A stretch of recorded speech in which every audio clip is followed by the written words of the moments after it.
ऐसा है कि ये अंध भगत हैं। जो अंध भगत होते हैं सबसे पहले योजना लेके आए कि जीएसटी, वो कहा इन्होंने कि जीएसटी है वो व्यापारियों को पसंद नहीं आई।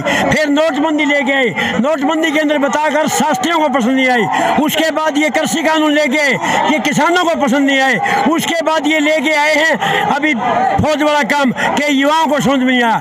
एक वर्ग है जो समझता है कि वो सारी अच्छाइयाँ हैं, वो अंध भगत हैं जो लगे हुए इनके पीछे, क्योंकि वो पैसे ले काम करते हैं। आज जितनी संस्थाएं हैं देश की, बड़े बड़े पत्रकार जितने हैं वो सब बिके हुए पत्रकार हैं, क्योंकि वो उन्हीं की भाषा में बात करते हैं। देखिए कल मैं सेंटर की सुन रहा था कि 10 लाख नौकरियां देंगे, 8,75,000 नौकरियां पहले से खाली पड़ी हुई हैं, 3 लाख रेलवे के अंदर पड़ी हुई है, 2,55,000 फौज के अंदर पड़ी हुई है, 90,000 जो है डाक विभाग में पड़ी हुई है, 8,75,000 सेंटर की बात कर रहा है। ये हरियाणा की बात करते हैं।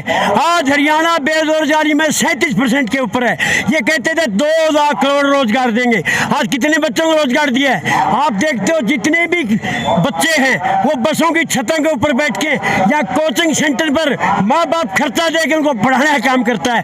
क्या नौकरी देंगे? यूक्रेन से हमारे बच्चे एमबीबीएस के लिए गए थे, 3-3 साल धक्के खा के आगे। आज क्या किया सरकार ने? ये जुमलेबाज सरकार। नमस्कार, मैं प्रियंका कोहाड़ और इस समय हम मौजूद है जींद की जाट धर्मशाला में। जैसा कि आपको पता है सरकार के द्वारा अग्निपथ योजना जो कि युवाओं पर लागू की गई है, 4 साल की नौकरी की। कोई उसके बारे में कुछ कह रहा है, किसी के कुछ मत है, लेकिन आज हमारे साथ यहाँ पर मौजूद है रिटायर्ड फौजी।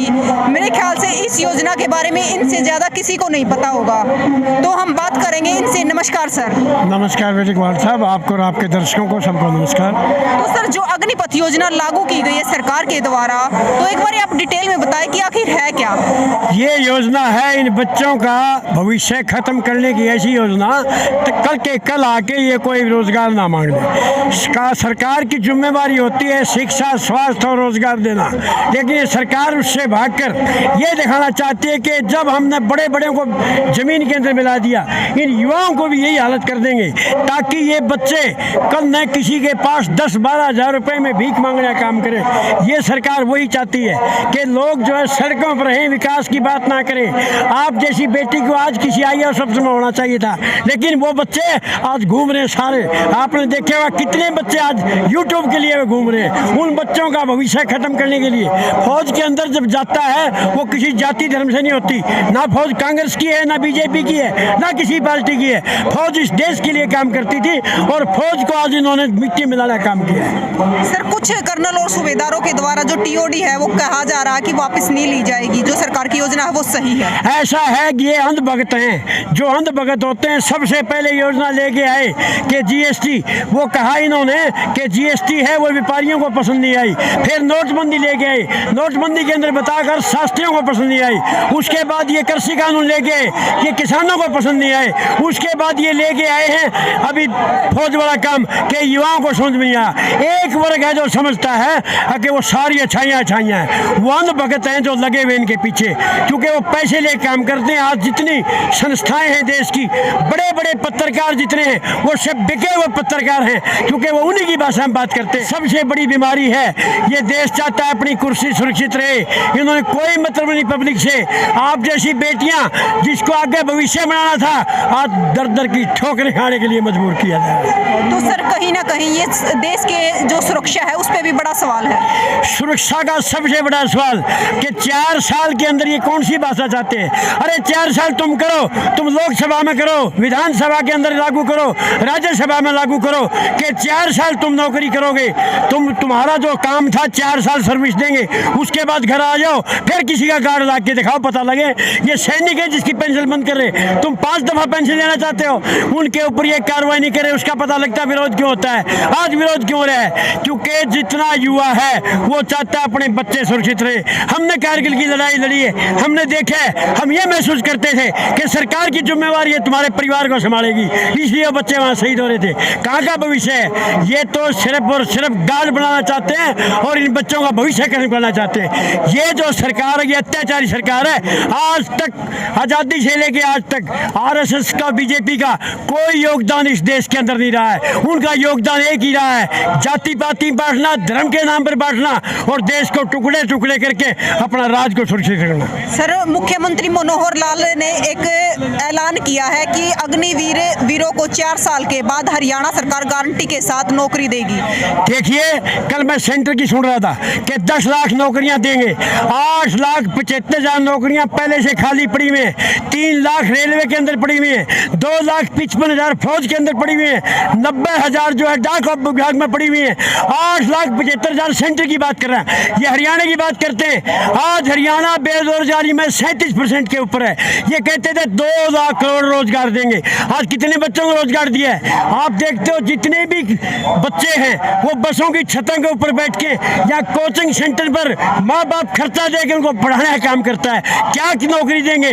यूक्रेन से हमारे बच्चे MBBS के लिए गए थे, 3-3 साल धक्के खा के आगे। आज क्या किया सरकार ने? ये जुमलेबाज सरकार है और जुमलों के साथ ये जीतना चाहती है। तो सरकार को क्या कहना चाहोगे सर? मैं सरकार से कहना चाहता हूं कि जल्दी से जल्दी इस कानून को वापस लो। नहीं आने वाला टाइम आप जो है, ये देश ना तो मोदी का है ना अमित शाह का है, ये देश हमारा सबका है, इन बच्चों का है। जो बच्चों का भविष्य खत्म करेगा उसको ये देश आगे आने नहीं देगा। सर आपका नाम? मेरा नाम captain Randhir Singh Chahal Jind. Sir thank you sir. तो सर आप क्या कहना चाहोगे इस योजना को लेकर? देखिए, ये वैसे तो हमारे देश की सुरक्षा से जुड़ा मामला है। 4 साल के लिए तो ये इन्होंने सरकार ने भर्ती निकाली है। 4 साल के लिए ठेके पर गुलाम रखे जाते हैं, सैनिक ठेके पर नहीं रखे जाते। इन्होंने तो ठेकेदारी प्रथा लगा दी फौज के अंदर भी। और अगर ये इतनी अच्छी योजना थी तो इसका एक तरह से इतनी जबरदस्त विस्फोट देश में कैसे हो गया? इनका इतना जबरदस्त विरोध कैसे हो गया? एकदम से ये आग इन्होंने लगाई है, जानबूझ के लगाई है। इस देश को दोबारा से बेचना चाहते हैं, गुलाम बनाना चाहते हैं। और हमारी सरकार से सिर्फ यही रिक्वेस्ट है कि इस योजना को जितना भी जल्दी हो सके तुरंत प्रभाव से इस योजना को वापस ले। इनकी जो पिछली जिस प्रकार की प्रणाली हमारी फौज की चली आ रही थी उसी प्रकार से उसको रेगुलर किया जाए। हमारी तो ये डिमांड है, नहीं तो पूरे हरियाणा का और पूरे देश का। हम किसान संगठन से आते हैं, हमारा समर्थन बिल्कुल इन युवा बच्चों के साथ में देश में इतना जबरदस्त आंदोलन खड़ा करने का काम करेंगे कि सरकार की चूड़े हिलाने का काम करेंगे। यही कहना चाहते हैं। कुछ बच्चे आहत होकर हिंसा फैला रहे, तो उनको क्या संदेश देना चाहोगे? देखिए, वो बिल्कुल गलत है। वो उसके अंदर शायद कुछ शरारती तत्व भी सरकार की मंशा होती है कि इसके अंदर घुस जाएं और वो सरकार उसके अंदर घुसाने का काम करती है। फिर भी हमारी अपील है कि हमारी संपत्ति है, हमारी प्रॉपर्टी, रेलें ना जड़ाई जाएं। किसी प्रकार का सरकारी संपत्ति है जो किसी पार्टी या किसी उसकी नहीं है या किसी सरकार की नहीं है, हमारे देश की है। उसकी बिल्कुल हम एक तरह से उसकी खिलाफत भी करते हैं और उनको समझाने का प्रयास भी कर रहे हैं कि इस प्रकार की घटना ना हो। आंदोलन शांतिपूर्ण तरीके से और बिल्कुल ठंडे तरीके से, जिस प्रकार से किसान आंदोलन लगातार 13 महीने लड़ा, उसी प्रकार से इस लड़ाई को लड़ने का काम करेंगे।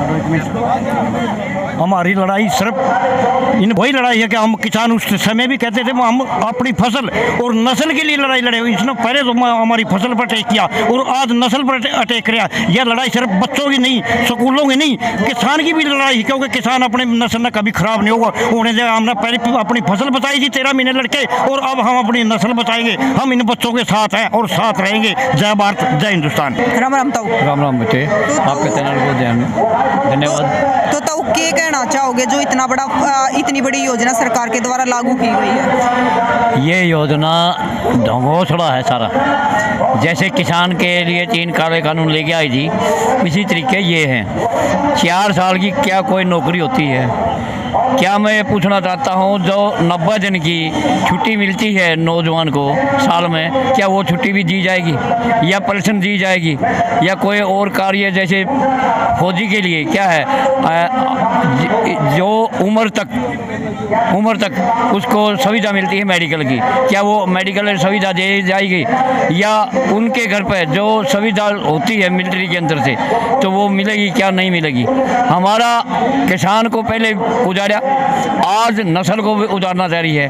फसल और नस्ल दोनों को ही ख़त्म करना चाह रही है। ये सरकार कभी भी किसी की नहीं है, सिर्फ अडानी और वडानी की है। ये कह रही है कि भाई हमें बाद में 4 साल के बाद में हम नौकरी ले लेंगे। नौकरी किसकी लेंगे? क्या हम मजदूरी का काम करेंगे, उनके नीचे करेंगे?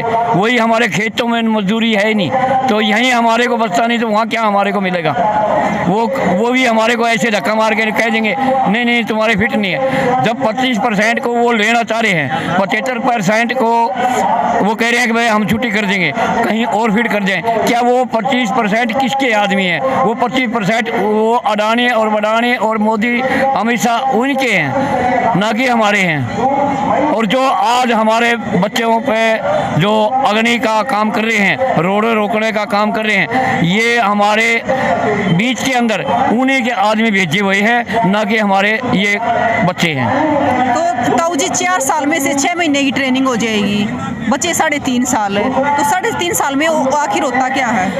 आखिर क्या होगा, उसकी शादी भी नहीं होगी बच्चे की, क्योंकि जो ट्रेनिंग है वो ट्रेनिंग कुछ नहीं है। ये हमारे जो ट्रेनिंग देंगे नहीं बच्चे को उम्र भर उसको कोई न कोई डाकू या कोई और चीज़ बनना पड़ेगा, ना कि यहाँ अडानी बडानी की नौकरी क्या करेंगे। और ये MLA MP ये कहते हैं भाजपा के, ये कहते हैं कि भाई हम नौकरी देंगे, क्या उनके नीचे हमारा आदमी उनके पास में नौकरी करेगा क्या? वो उनको हम कहते हैं हमारे खेतों में आओ, हम काम करवाते हैं उनसे। क्या हमारे जो अग्निपथ से लेके आए हैं, क्या उनके बच्चों पे MLA और MP के जो बच्चे हैं, क्या उनको भी अग्निपथ के वो सिखलाई कराएंगे? जभी तो आगे लेके जाएं। या हम ये कहते हैं जो MLA MP बनता है उसको भी अग्निपथ की ये सिखलाई जाए। तो सर जिस टाइम तक बच्चे की शादी करने की उम्र होती है उस टाइम तक वो रिटायर हो जाएगा, हाँ। तो उसके बाद क्या रिश्ते हो पाएंगे बच्चों के? कोई रिश्ता नहीं है, ये हमारी जो भूखमरी है इसी तरीके खड़ी रहेगी। ना हमारे बच्चे होने हैं ना जाने हैं। ये रंडा की सरकार है, ये रंडा बनाना चाहती है सभी को।